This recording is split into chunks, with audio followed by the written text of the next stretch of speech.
What should you take out of your webinar to increase conversions and make it shorter? That's what we're going to be talking about today. Make sure to hit the like and sub button so that you never miss a video. And if you know webinars are the way to grow your business, make sure you check out the free training down below.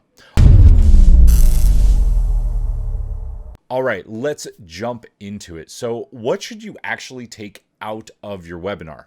Well, I want you guys to go back and think about this for just a second. All the bad webinars that you've been on, everyone that you've seen that you've fallen asleep during, what caused you to fall asleep? You got a thought on that? We'll get to that in just a second. Let's go back to what actually makes a webinar convert. The biggest thing is that they know, like, and trust you. Your viewers know, like, and trust you. They build some rapport with you. The second thing is you've shown them that you can solve their problems. The third thing is that you give them a clear call to action and a way that they can move forward with you. Those are the three things that cause conversion. Well, how are they done? The first one is actually done through story. So getting them to know, like, and trust you, the way that you do this is through telling your story. This is your hero's journey story, and each story that supports your teaching methods.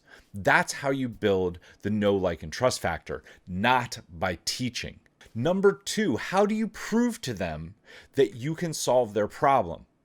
The best way to do this is by using mini case studies, testimonials, and client journey stories. Now, you use these on the back of teaching a very lightweight point. The number one thing that people do that causes loss of conversion and causes people to bounce off their webinar is by trying to teach too much. People do not need to know everything that you do to get them results. They just need to know that you can get them results. They need to have a light bulb moment. They need to have an aha where they're like, oh, that's how they do it. And then they need that supported by client testimonials. So you want to make sure that you leave the testimonials in. So far we have stories and we have testimonials. The third thing is an offer. You have to have a very well-crafted offer that supports everything that they want to change in their life. It helps them overcome all of their pain points. So you need to list out all of your pain points, figure out what in your offer helps overcome all of those pain points, and then put the offer in. And then deliver the offer in a very engaging way. What I've seen a lot of people do when they want to shorten their webinar, or what they try to take out, is the close. They try to shorten their close, and that is the last place that you should ever take anything out of your webinar. If anything, you should move the start of the close up by shortening the teaching stuff up front and teach more in the close, because the goal is to get the offer up as soon as possible. If you haven't heard my training on that, I'll give you a quick 30-second version right here. Once you make your offer, as soon as you put the price up, 10% will say yes, 10% will say no, they're never going to buy, and 80% will say maybe. Your goal is to get to that maybe as fast as possible, because then you can use the stack. You can use things in your offer. You can use client testimonials. You can use stories to get them to move forward off of the maybe fence. That is exactly what you are trying to do with your webinar. So never shorten the close. Now, to go back to what we were talking about in the beginning, the number one mistake that people make is trying to teach too much. That's what you should be taking out of your webinar. Take out all of the heavy mumbo jumbo. Take out all the stuff that puts people to sleep. I want you to think really quickly back to high school. Remember your favorite teacher? And remember all the teachers that put you to sleep, where you would go in, you'd either put your head down, fall asleep, write a note, or dart out the back door?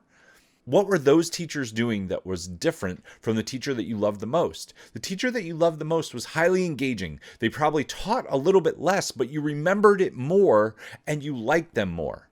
If you take nothing else from this video, use stories, because it builds rapport. It gets them to know, like, and trust you more. It helps your enthusiasm come across. And the more your enthusiasm comes across, the more sales you will get.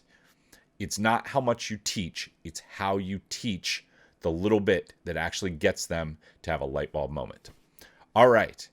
If you know that webinars are the most powerful way to get your message out, and you know that you need one in your business, I have a few resources down below. I have a free course. I have a webinar VIP day where we tear apart your webinar piece by piece, and I show you what is working, what is not, and how to fix it. This includes the funnel and the follow-up. And last but not least, if you know you need me to help you build your webinar from scratch, click the link down below, schedule your free strategy call with me, and I will walk you through how we would build everything: your presentation, your deck, the funnel, the front end lead magnet, and the follow-up to get maximum conversion. Till next time, guys, take action, change lives, and make money. Make sure to hit that like and subscribe button, and I will see you soon.